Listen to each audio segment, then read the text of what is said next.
Hello, NASCAR fans, NASCAR Fantasy Racing fans. Welcome to this week's edition of Dan Beaver's NASCAR Fantasy Pit Stop. I'm Charlie Turner. He's Dan Beaver. How are you, Dan? I'm doing good. A little sore, but otherwise doing okay. Yeah, you blew a tire today. You have to get that. You have to get that fixed up. Get the pit crew Yeah, to work on that thing a little more of a suspension part. It was the cap. So bit. Yeah, that's right. Your tie rod kind yeah, of thing. All right, so we're going to Chicagoland this week for the first race of the 2014 Chase. Um, Last year won by Matt Kenseth. I don't know if that's um, I don't know. Does that make any difference this year, the way Kenseth year has been? I mean, you said what Kenseth first, Kyle Busch second last year. That doesn't sound like a likely finish this weekend. it doesn't. And for Kenseth, that first place finish last year was a turnaround in from the previous 4 years. 23rd, 13th, 21st, and 18th. So I think it wasn't unexpected at the time because of how well he had been running on the similarly configured mile and a half tracks up to that point, but it would have been unexpected if you just looked at his Chicagoland record. So now I think you can kind of throw it out and start over. But he is good on this track type. Joe Gibbs Racing should be good on this track type. If they just didn't have so many other problems, you could still treat them as a favorite. But given what they did last week at Richmond, it's scary. Yeah, I can't. I'm not the fantasy expert that you are, but I couldn't. I don't think comfortably pick any of those Gibbs guys. Certainly this week.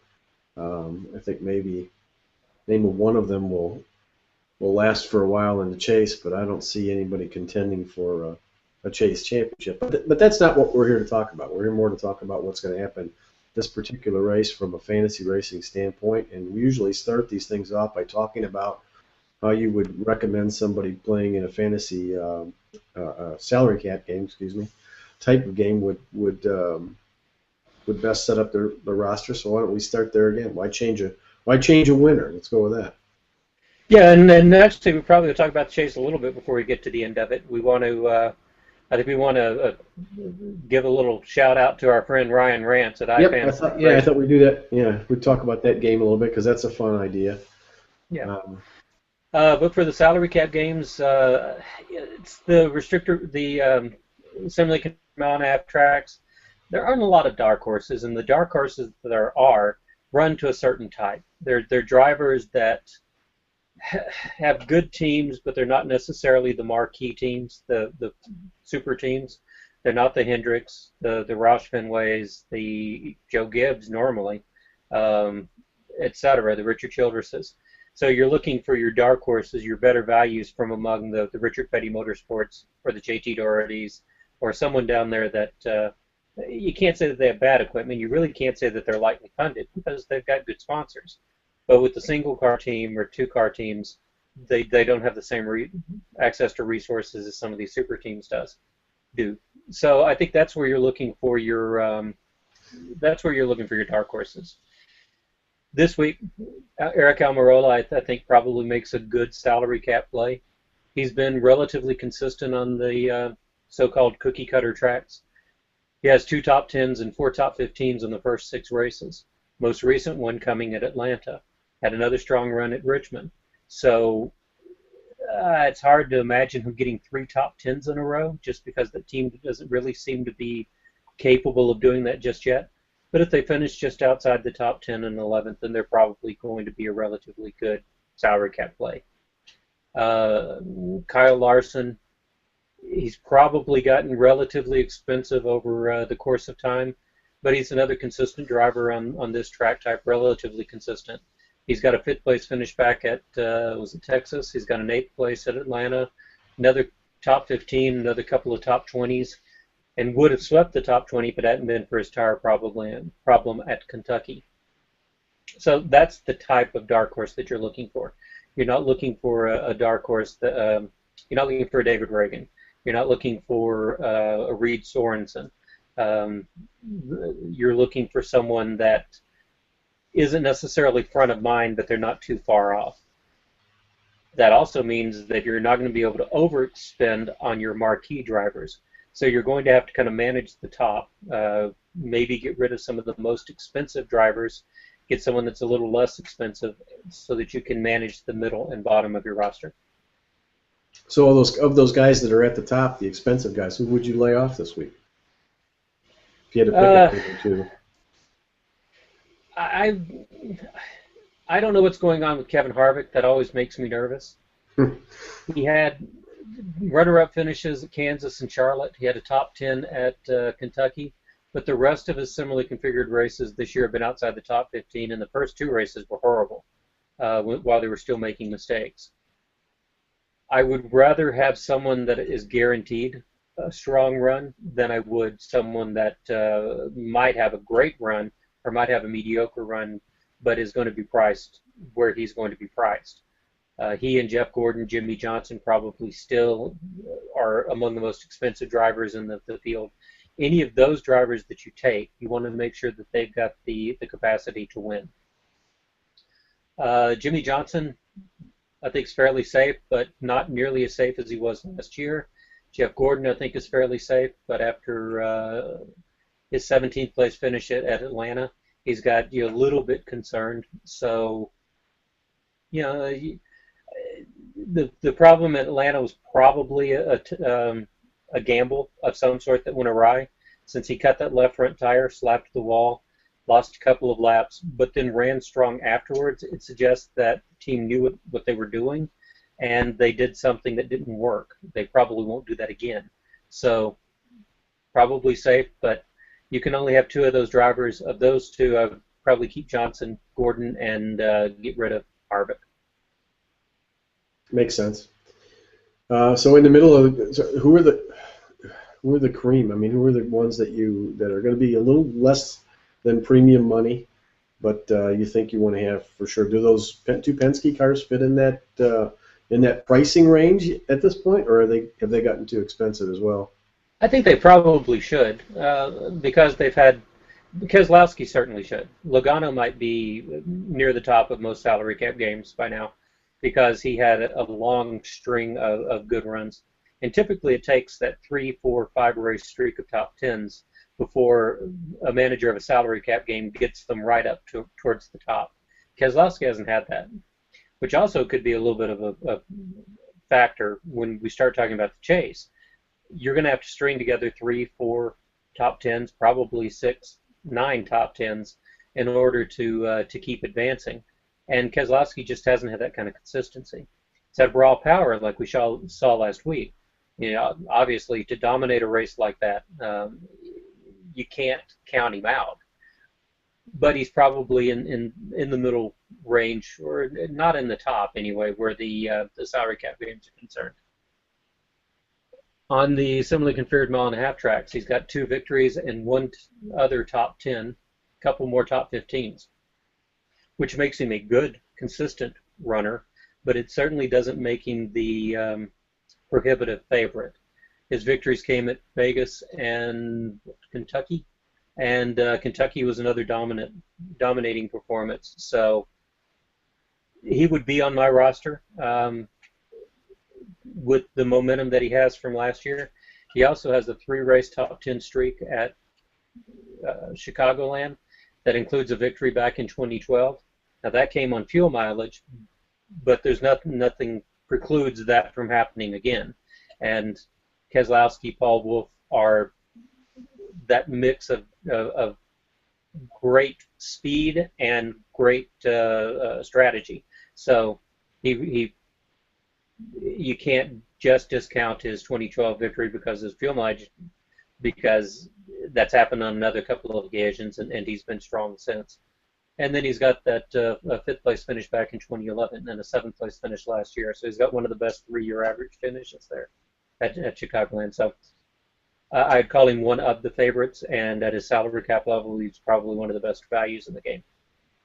Who else is a good value? Somebody like, I know we talked on the On Pit Row hangout earlier in the week. Ryan Newman was a big part of your conversation. You seem to like him a lot for these first 3 races in the chase. Does that fly here for a salary cap game type pick? Yeah, I believe so. Another 3-race streak of top 10s. He's got 6 top 10s in the last 7 races. only one top five. So he's not going to be your lead driver. You're not going to rearrange your roster to accommodate him. But if he fits, he certainly should be one of those drivers that's on there. Clint Boyer, I think, is another good pick here. He's got something to prove now that he's missed the chase, and he has a 5-race top 10 streak going at Chicagoland.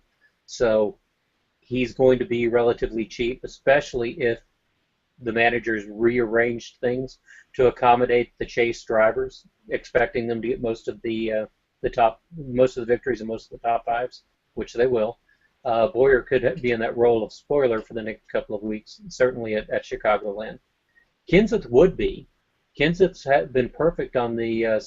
He's the only driver who's been perfect on the similarly configured mile and a half tracks so far this year, and that suggests that even though he has no momentum on his side, he's had a relatively bad season altogether. Hasn't done all that well at Chicagoland in the past 5 years, except for last year's victory. But he could get a top 10. He probably won't challenge for the victory, and if he can get a top 10, he'll probably be pretty happy. For him, I think he's still in that points mode. If he can point his way through, earn points through the next 3 races, he'll be pretty happy. That impacts this handicap because he probably won't go for broke yet. If he gets a top 5 here, gets a top 5 at New Hampshire, then he could go for broke at Dover. But that's the other thing about the chase is with it resetting the points, it kind of resets the fantasy player's mindset so that you can go back to handicapping people based on their stats rather than what you think they're going to do. No one's really going to gamble unless it's a unique situation because they've only got 2 races to make it up. We've seen some fuel mileage gambles in the last couple of years. You're not going to see that from the top 16 this week, I don't believe, because Jeff Gordon ran out of gas on the next to last lap 2 years ago. Kyle Busch on the same one. Instead of finishing somewhere around the top 10, they finished in the 20s, and that'll be catastrophic in this 3-race grouping. Yeah, the gambles will come from chasers who have problems in this race and the next race, and in the first 2 races of each of the trifectas they've got to run throughout, as long as they're still qualified, because they're going to have to make it up. Somebody finishes in the outside the top 35 in his first race, they're almost going to have to win a race to get to advance. So that's when they'll start rolling dice and pulling some Hail Marys out of the pit box, I would think. But I don't think we have to worry about that this week. This week I would think would be pretty much to form. Yeah, and we might see it next week if someone blows an engine this week, like Dale Earnhardt did last year or Joe Logano did last year. Yeah, exactly. If they get in that deep of a hole, they may have to gamble in 2 races. But for the most part, these first races of each round are going to be fairly predictable. Okay, so that's kind of any last thoughts on salary cap game this week? Spread your money around. Don't overspend on the top drivers, and don't take a risk on a bargain basement driver because they're not going to get you much. So average out your salary cap, and 2 drivers are above average, 2 drivers are below average, and aim for that 5th driver to be right there in the middle. All right, good advice. Okay, before we start talking about the Yahoo game, we do have. First, I want to say if you're not familiar, I'm sure if you're watching this, you're probably a big fantasy racing fan. We would assume that. So you're probably already reading Dan Beaver's Yahoo Fantasy NASCAR article every week, which is how many pages this week? 21. 21 pages of fantasy racing brilliance that you can find at yahoosports.com every week. Make sure you download that, study it before you make your picks this week. Also, Dan writes for rotoworld.com, which is another really good fantasy sports site, and Dan has unique content that goes there. And then another really good site, we don't often talk about other fantasy sites, but we'll mention one this week because, as you said, our friend Ryan Rance at ifantasyrace.com, which is a terrific fantasy racing site, is sponsoring a game that is a chase-related game, kind of a bracket game, which is, I think Dan and I are both entered in it. And if you're interested in playing another game, just where you make your picks once and kind of ride them out for the chase, there's $100 up on the line, I think, for the winner of this thing. And basically you pick you're a bracket based on who's going to advance through the 4 elimination rounds, I guess, you want maybe you can explain it better than I can, Dan, but I think it's pretty cool. Yeah, it's a basic bracket game like if you played the March Madness college football games, you're familiar with those. He's looking for you to say who you think is going to advance to the round of 12, who you think will advance to the round of 8, who you think will advance into the round of 4, and rank those by who you think is going to finish first, second, third, and fourth. And I believe you need to have a subscription to. He's got a sub site there. I think you need to have a subscription in order to be eligible for the prize. Probably eligible to play the game too, but I don't think it's very expensive. And going into the chase, it's probably not worth. It's probably worth spending a couple of bucks to. Oh yeah, it's fun. It's a couple bucks and you have some fun and you play a unique game and it's good. Everybody's got an opinion about who's going to advance and not going to advance, so it'll be there. In that first 12 races, you think it's probably relatively easy. You can drop off some of those drivers that got there by winning one of the wild card races, but not doing well elsewhere. So an Almirola, an Allmendinger, a Hamlin are probably the ones that are going to drop off. Everybody's going to have those on their list, and then the people that hate Junior will have him on, or Gordon or Johnson will have them on their list. And so you get to play your hunches too, sort of. Yeah, but where Allmendinger is concerned, he's got a couple of top 15s at Chicagoland. Yeah.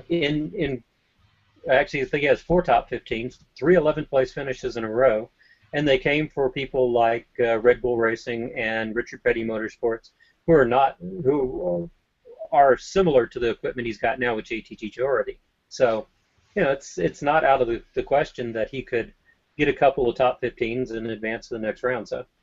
Then when you get to the end, I've got my chase pick as, well, I almost don't want to say it because I know I'm going to jinx the poor guy, but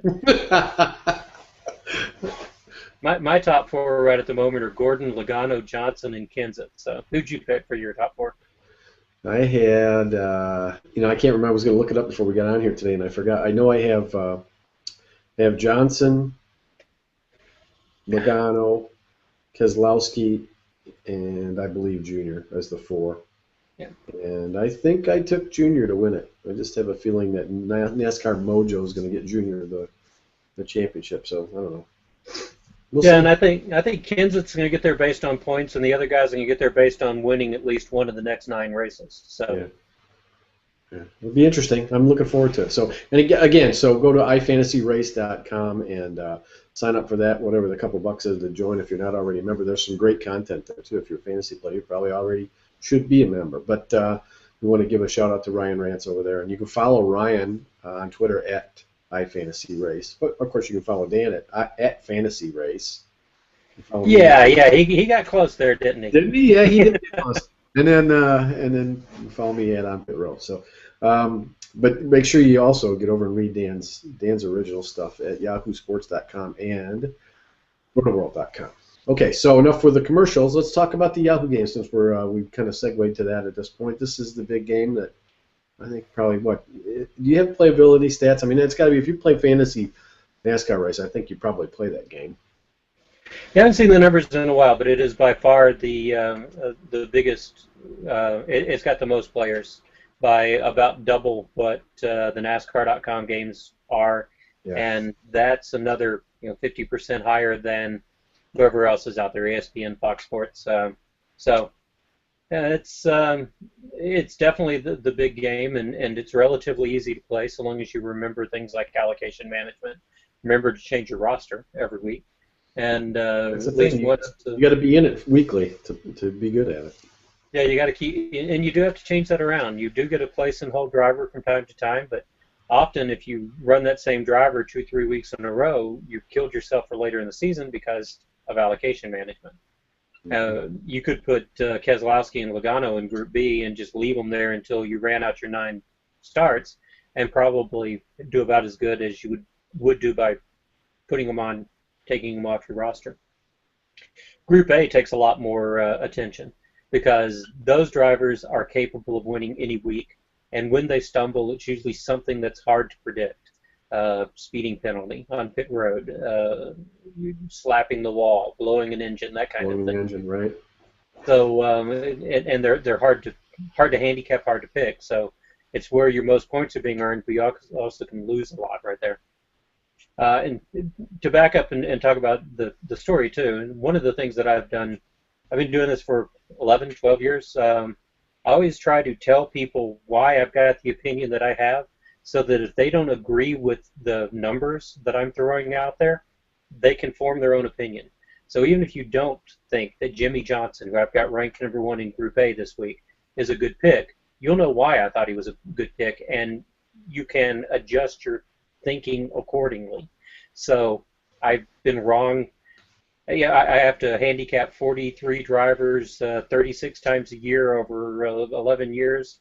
I've been wrong probably as often as I've been right, but there's some thought that goes behind all of those picks, and I like to give the reader that thought process so they can decide whether or not they agree.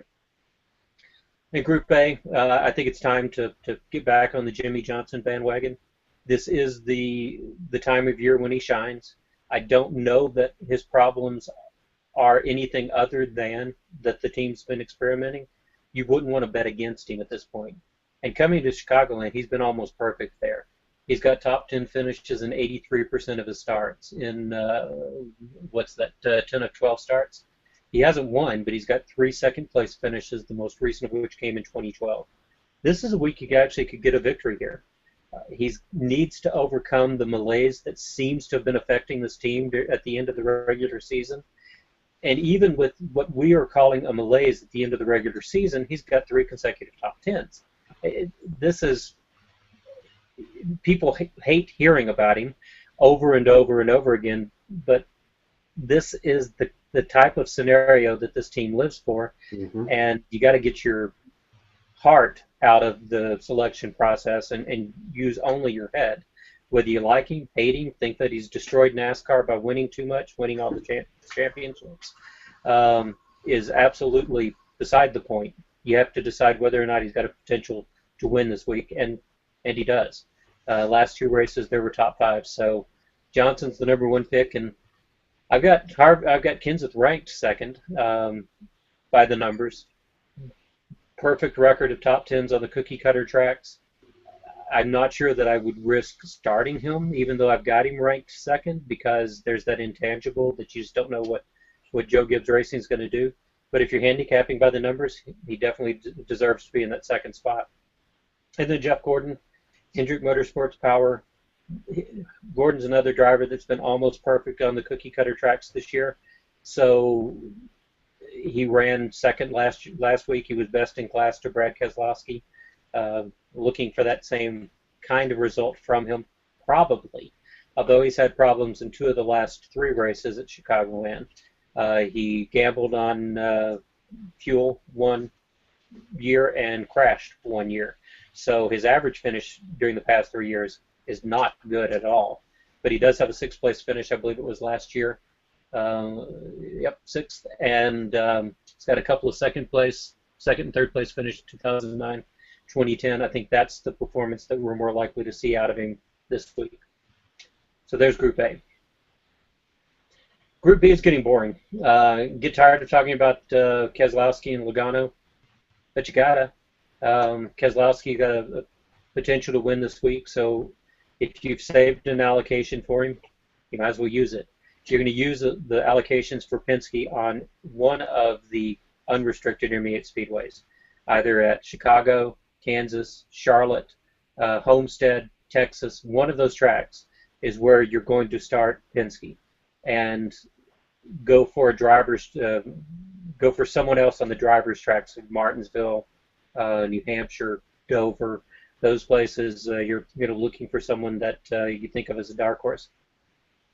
If you don't have an allocation for them, we already talked about Ryan Newman. He comes in with that 6 top 10s in his last 10 races, or 7 races here. He finished 5th in his first start here. He won his 2nd start here. So he has an affinity for this track, and he's a driver that definitely should be on your radar screen. Tony Stewart is another driver that should be on your radar screen. And now that he's got a couple of races under his belt, it's probably worth taking a risk on. Another one of those drivers who has almost never struggled here. He has 12 starts also. He missed last year, but he was in the inaugural race where Jimmy Johnson wasn't. But he's got that same kind of record. Almost perfect record of top fives or of top tens. Of those, nearly all of them have been top fives, and he's got 3 victories, the most recent of which came in 2011, which was a fuel mileage race, but all those other top fives kind of supplement his stats. Carl Edwards has been consistent on similarly configured lap tracks with top 15s almost every week. So if you can't use Penske, I think your pick for the 2 drivers in Group B come down to Edwards, Newman, and Tony Stewart. Other than that, put a driver on your provisional roster that you think could go okay. Biffle, maybe Hamlin, because he has the long streak of top 10s before last week's struggle at Richmond. He had, I think, a 7-race top 10 streak going. Bristol interrupted it on oval tracks, and Watkins Glen interrupted it. But other than that, he's been almost perfect going back to Daytona. So he could rebound, and if you want to put him on your provisional roster to see how he practices, that isn't a bad idea.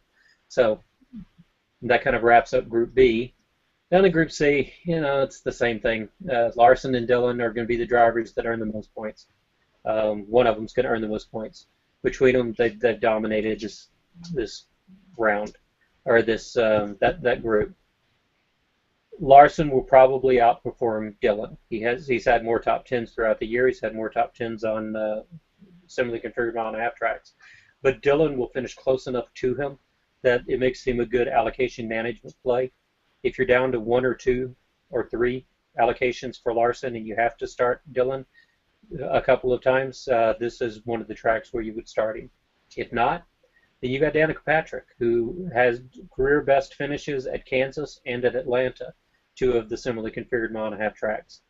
If you want to resist the temptation to start Larson or Dillon, she could be on your provisional roster so that you could activate her if she's got a good practice session. And at some point, you're going to have somebody other than those 2 drivers. So unless you've done a good job of saving those allocations, there aren't a lot of part-time drivers coming up that are of great merit. I think we've got Ty Dillon in at least 1 more race before the season's out. I think we have Ryan Blaney in 1 more race before the season's out. You got Talladega, where it really doesn't matter who you start. Anybody can finish in the top 10 if they get the right draft at the end. So you've got maybe 3 races that you can assume you're going to start somebody else. Look at the allocations you have remaining for Larson, Dillon. Plan out the rest of your season.